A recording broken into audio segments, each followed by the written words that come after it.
Good afternoon. Hey, Tony, how are you doing? I'm good, JP. Pleasure to be with you. Yeah, thanks for joining us today. So, how are things in Amsterdam? Are things as hot as over here in Utrecht? I was about to say you decided to schedule Indigo during the middle of a heat wave. Yeah. So, yes, working from home like a lot of us are during the COVID lockdowns. And yes, heating up quite a bit in here. But yeah, you have the nice airco installed? No, that's as you can tell from my accent. I'm American, actually, and moved here to join Nuzu, and so I've loved living in Amsterdam so far. And I say generally the weather's better here, but I do wish that there's more air conditioning. Yeah, well, it's good to have you here. How do you enjoy living in the Netherlands as a whole? It's been great. I'd only ever visited here a handful of times. I'd never lived here prior to joining Nuzu in 2019, and I can say that I love the city. I love living in Amsterdam. It's a beautiful place. The people are great, and it's a great kind of business climate for all sorts of tech, including companies like Nuzu, as well as game devs. Yeah. And can you tell us a little bit about what you do at Nuzu? What is your role with the team there? Sure. So I'm Tony Habschmidt. I'm the head of consulting at Nuzu, and one of the reasons I specifically am really, really excited to be speaking with you all today is because not everybody necessarily knows about Nuzu's consulting team or practice. Mm-hmm. Hopefully many people here know Nuzu. Nuzu is the market-leading games and esports research and market intelligence company. We're the most quoted, most cited source for industry data in the games and esports space. And we work with companies all around the world, endemic and non-endemic, big and small. And we help them understand the game space, and we help them succeed in the game space. Now leading the Nuzu consulting team gives us a chance to work with a real cross-disciplinary team that kind of slices across all of the different solutions that Nuzu has. So a lot of people, if you know Nuzu, you're familiar with our solutions and our data and our reports and our platform. Not everybody knows we offer consulting and advice along with our data. Mm-hmm. And what that really means is that we slice across all the different data that we have, and we piece together things on a custom basis for our clients that really help triangulate to answer big questions. Right. Now, for a data company like yours, it must be a very interesting time to be working. What kinds of things? I mean, we all know that game sales are up and all that stuff, but what can you tell us a little bit about what trends are you seeing today, whether they're related to the lockdown or not? What are the things that are typical of 2020 right now? Sure. And you're right. These are very interesting times. In one phrase, gaming is up. Gaming is exploding. By any metric you could possibly measure it by, gaming has experienced just wild growth over the times of the coronavirus pandemic and the lockdowns.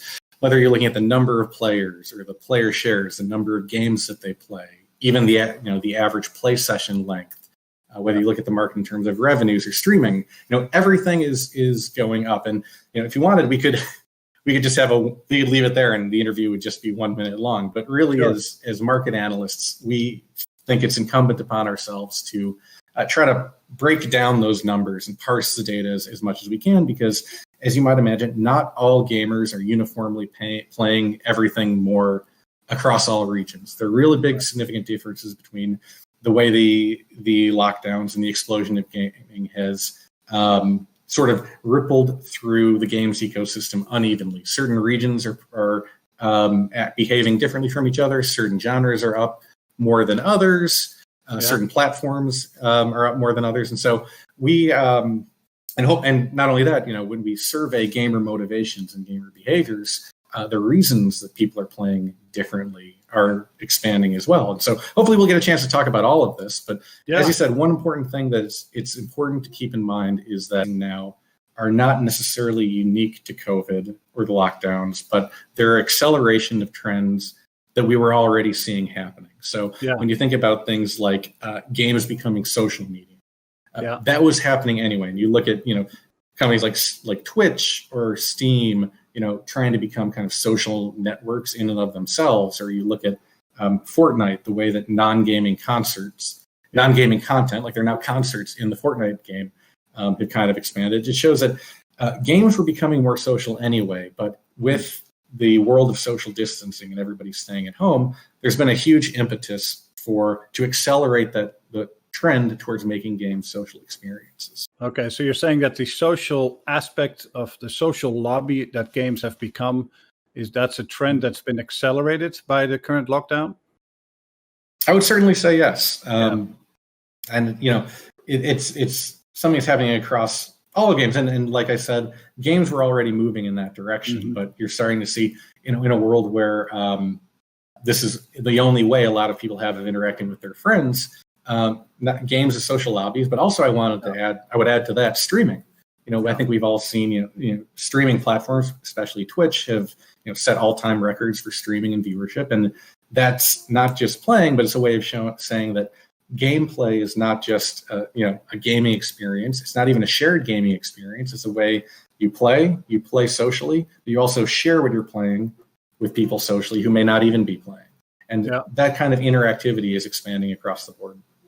Now, I know you guys also have offices in Asia. I mean, have you seen a big difference in the way players have behaved to the lockdown between like European or American regions versus Asia? Yes, there has been differences. I mean, one of the most interesting things to track during all of this is the platforms on which gamers experience games. So between PC and console, those core experiences, and mobile, which is, the largest and fastest growing segment within the games industry. The case of kind of Western, American, European markets and Asian markets, Eastern markets, the way they've reacted has been very different. Whereas you look at in the West, start there, you see gaming an uptick across all platforms, across mobile, PC, console, but you see the uptick more significantly on the core desktop PC or console experience. And Unity came out and said that daily active users is up across the board, but it's up way more on PC desktop than it is mobile. And that kind of makes sense because people are staying at home more. They may not have that 15 or 20 minute commute to work when they would normally be playing mobile games. So a lot of people that have settled in are playing more, but they also know that they are. And one of my favorite, real quick stats to point out is we're hearing a lot of things from not just from games company, but from gaming hardware companies. So gaming peripherals, and a lot of those companies have been speaking to us, or they publicly said that they're having their best months or best quarters in their history. So it shows that a lot of gamers they know they're playing more because they're buying that new gaming headset or a new gaming controller or keyboard setup, and they're settling in. That's particularly present in the West as well. Now, if you look over at Asian markets, the interesting thing there is that you actually see a decline in engagement with the PC platform and a very significant increase with engagement with the mobile platform. And the reason for that largely has to do with the importance of PC cafe culture in countries like China, Japan, and Korea, where the coronavirus lockdowns necessitate that a lot of those PC cafes have to close. That was the primary way a lot of gamers engaged with PCs. When they're gaming at home, they don't necessarily buy or bring a PC into their home, but they engage more with the medium that they have, which is a mobile phone. So whereas in the West, you see an uptick unevenly across all devices, but more towards PC. In the East, you see a very specific move away from PC towards mobile. So there are regional differences. And what kind of percentages are we talking about? I mean, when you say numbers are up and are different, and can you share some actual numbers? Yeah, and just there's a range, but to speak to the magnitude of the differences, typically you're looking at ranges in terms of engagement with, say, a genre, which is something we track a lot. You typically see increases in the range of plus 20 to plus 40% in terms of the number of players playing more of the high-performing genres.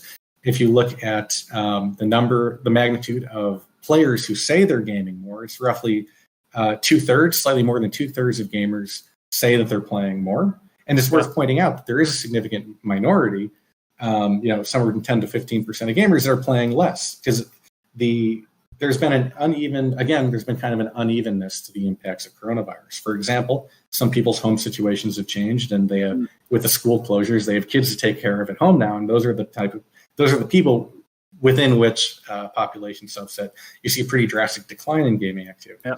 Among others, among the people that are playing more, it's not people acting uniformly. Some of these are lapsed gamers coming back into gaming. Other of them are already active gamers have decided to play more. So the last stat I'll throw out there in terms of magnitude, we look at, for example, average PC desktop gaming sessions. The average session length has increased from something like 38 minutes to like 60 minutes. Okay. So people are playing more, but they're settling in to play more for longer sessions as well. Yeah. Now, a lot of our viewers are developers who, who are interested in what players are doing. Do you already see a decline in the spike, maybe in Asia, as things maybe over the first pandemic spike, or is that still all up and staying up for now? Mm-hmm. Well, there are leading and lagging indicators, and we at Nuzu are keeping our finger to the pulse of this, and we're tracking it, in real time to the extent that we can. Generally, we would not say that the spike has declined yet. In fact, it's remained fairly steady through through March to April and into June. And there is a big question in two regards, which is as economies begin opening up again, as traditional sports or outside activities open up, to what degree is gamer engagement and gamer retention going to prove sticky? Now, one of the things that what we think, and based on the information we have so far, is that you're not going to see this very steep decline or drop off to gaming, because a lot of new people have become engaged or re-engaged with games, and those are positive experiences. But the one thing that I point to is that there's a very significant number of people who are playing more. Again, among the consumer research that we've done, it shows that they're playing more because their friends are playing more, or because their friends are streaming more. And we find again and again that one of the stickiest aspects, probably the stickiest aspect that drives user retention, is, do my friends play? Yeah. And so this goes back to the point I made about social gaming at the outset, where if people continue to play socially and their friends continue to play, it's very likely that as the lockdowns ease up, you're going to see more and more people continue to play just because they become sticky to the medium and they play with friends now. So that there's this kind of relationship between social gaming and gaming retention and engagement. Okay, because I have heard concerns in the development community that maybe due to large layoffs in, for example, the US, that might actually affect people's ability to spend money on games and stuff in the fall. Now, how realistic is that, or do you? What's your insight on that? Thinking about the point of entry to games is very important, and I completely understand that. The one thing that, and again, kind of how you need to separate the different effects. There is the effect of COVID, but there's also going to be the anticipated effect of the coming global economic downturn, which pretty much everybody expects. So, and those effects are very different. And to that point, I'd make two quick points. One about consumers and consumption, the other about the supply side, the developer side. One thing that we've done is we've analyzed the prior recessions. We looked at the last recession from a period of 2008 to 2010, and I'll make a quick plug that you should stay on the lookout for Nuzu's coming reports and insights posts, because we're going to be sharing some of that research that we've done. But basically, we found that gaming spending did decline and then eventually recover, but that gaming was in a very different place 10 or 12 years ago. And specifically, back, I could say 2009, pretty much the only way to engage with the game was to go to buy a full $60 experience, right? Typically a boxed games. Now there's a much lower, with the dominance of mobile and free to play. There is a very, very low cost entry point into gaming now for a lot of people. And so it gives the opportunity for a lot of people to play and pay very little or nothing. So as we expect consumer spending to decline, which we do, it could still reflect a positive message for gaming, because as consumer spending declines overall, consumers' leisure budgets are pretty fungible, we find. So that means that instead of spending that $1,000 vacation, you spend $100 on games, or instead of spending $200 going and eating out at restaurants, you spend $30 or $40 on a free-to-play game. So there is a possibility that in a recessionary environment, gaming spending can increase, because a lot of those consumers are scaling down their leisure budgets into gaming. But still, this is the first recession we've had with the free-to-play model being prevalent. And that's going to be very fascinating to find, because it's an entirely new way for players to play for hours and hours and hours for months and never monetize at all. And we're going to the portion of gamers that we call payers. There's players, and a subset of that is payers. Yeah. You know, and we look at mobile gaming, something like 40 to 50% of mobile gamers don't pay anything at all. And so what that shift is between free players and paying users is going to continue to evolve over time, and we're going to be tracking it. Yeah. Okay. And I also noticed in reading on your website that you noticed some differences in genres that are being played now, that there were some changes in there. Can you tell us a little bit about that? Sure, happy to. Genres are something we track, both in a sense of player shares, the way players are engaging with certain genres over others, as well as genre spend by revenue, where are consumers spending their money. On a short-term basis, looking at genres is always pretty tricky because there's the possibility for major title releases to kind of skew the genre engagement spectrum. So, for example, if you look at some of the major games that have released during the coronavirus pandemic, you're looking at games like Valorant, Call of Duty Warfare, Call of Duty, Animal Crossing, The Last of Us 2 is just coming out. And so what you might see if you looked at genres in the short term is like you see a huge uptick in shooters, but that's not because the coronavirus pandemic led people to play shooters more. It's because Valorant came out. Or you look at genre performance now. It's not that people are playing single player adventure movies more. It's because the Last of Us 2 came out. And so as you think about this, are these games more successful because of the coronavirus pandemic? It's probably fair to say yes, because there are more players available to play more. But it's hard to determine a magnitude for how much more successful is Valorant or something because of the lockdowns. Now, Animal Crossing is one title that is very interesting to me because that is very clearly a social simulation game, and that's one huge title that I think it's fair to say probably would have been successful anyway. But the pandemic and lockdowns really did feed into higher engagement with that, precisely because again we go back to the player motivations research that we've done. A huge part of it is escapism. And the need for social interactivity. And so a very escapist game where you build an online community, a social game like Animal Crossing, it's probably fair to say that that's a game that's much more successful, simply because it had a mechanic set and a design set that was pretty fortuitously tailored to the COVID lockdown world. Okay. Hey, and I read something about your taxonomy. Now, taxonomy of games is a topic that's as old as the game industry itself. Defining genres and all the things that define a genre has been tried to be organized many times before. What led you to do this, and how is your taxonomy different than others, or how is it gonna help us organize our data in game industry? Sure. The Nuzu taxonomy is something that we're very proud of and very excited about, because what it does is that it as you may know, is it breaks down games into their constituent mechanics, what we call the game elements that make it up. And so we're not the first to come at this problem. We've done it in a very interesting and unique way that's sort of platform agnostic and can fit very well within Nuzu's gamer segmentation. And when you combine it with Nuzu's market research capabilities, one of the things that we do is we can look at the market and say, what genres are players engaging with more or less now, or what games are people playing? What are the most successful games now?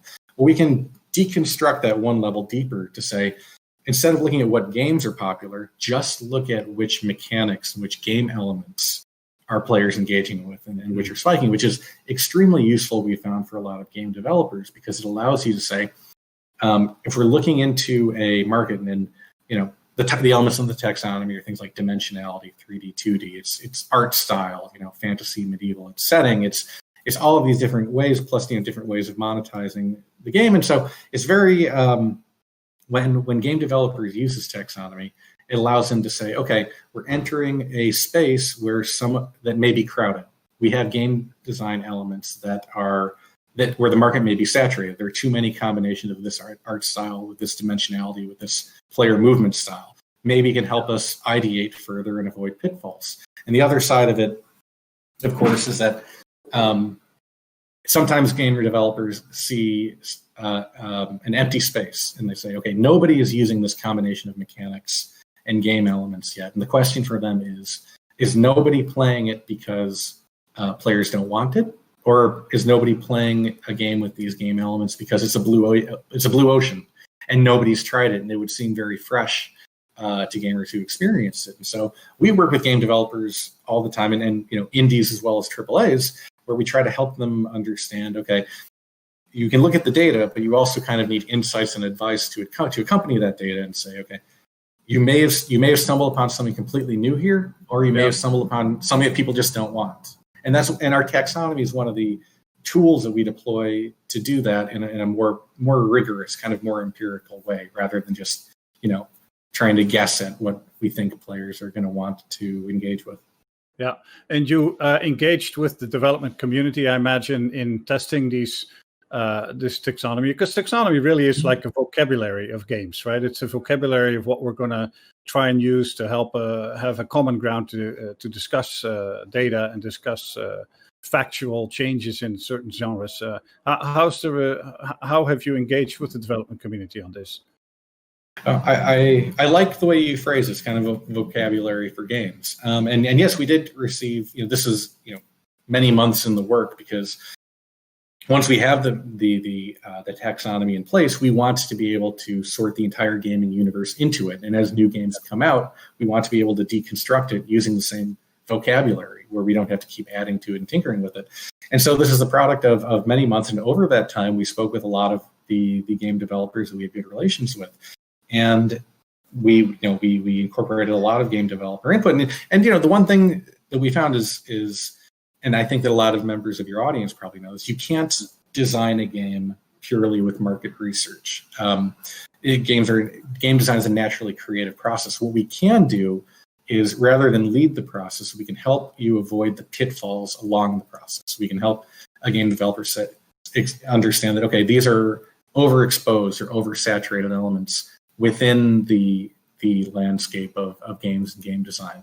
You can say these are high growth areas, and also we can break this apart by region, the same way we can break apart game genre growth and how that might be different between different regions. We're going to say, you can construct a custom set of these mechanics, kind of build out this game in the abstract, and say, okay, this package of game elements reflects a type of game that reflects game elements that are being engaged with more in, say, Japan than Korea, more in Latin America than the US. And it allows us to make those kind of really, really interesting distinctions among the type of gamers who engage with all of those different elements within the taxonomy. So there's real value in deconstructing games to one layer below that into their constituent elements. Yeah, and of course your hope to find the golden patterns that prove success, right? So, what in the current situation, thinking about a small development company that is trying to make wise decisions for the fall or next year, are there any general tips, advice that you can give to a small company based on some of the data that you've seen? Sure. I'd say that thinking strategically, you should think about the point of entry for your game, kind of relating to the free-to-play question that came up. Is, are you designing an experience that requires a $40 to $60 bulk purchase because you're entering a world where a lot of players play for nothing? But also, it's important to point out the rise of the subscription model of gaming, where we're everything from Netflix to Hulu to Spotify, all these aspects of consumer leisure spending and entertainment is moving towards a subscription model. You see a lot of this already coming now. And so you should consider, as you design your game, what the primary monetization methods are going to be, because particularly if you're going to be living in a world where players either play your game for free as a free-to-play game, or as part of as a subscription package, you have to think about how do you design an experience that players can engage with over time, retain them over time, and engage with them through monetizing them within the game, as well as those experiences that you need to pay up front. And that has to do with one other thing I wanted to think about, which is also game design related, which is that if you listen to some of the public statements by a lot of the major publishers, I think there's potential supply chain disruptions that could be coming down the path for more PC console core experiences, because those require, especially AAA experiences, require big studios all working together to build a game. And that's exactly what's been disrupted. On the other side, mobile games and indie games of all kinds require smaller studios that can work from home and can capitalize on the situation. So there may be a void opening up in fewer kind of AAA or high overhead games, and that opens the space for a lot of indie and smaller developers to share their experiences with the world. So it's very important to stay abreast of understanding the pace of games releases, because a lot of the games releasing now have been in the works for years, but especially when you start getting into 2021, when we might be in the midst of a recession, you might see significant openings for smaller development studios to come to the fore, as well as gamers in the subscription model finding new games for themselves made by smaller communities. Right. Hey, one final question I have for you. What is the wackiest, weirdest, strangest, or funniest phenomena that you've seen that raised your eyebrow, or just like, wow, that's interesting? Is there anything that stands out? I wouldn't call it wacky. I can tell you my favorite stat that I came across in analyzing all the numbers, and that is that, as I mentioned, among people who are playing games, they're sitting down and playing for longer play sessions, but they're not necessarily playing the same games for longer.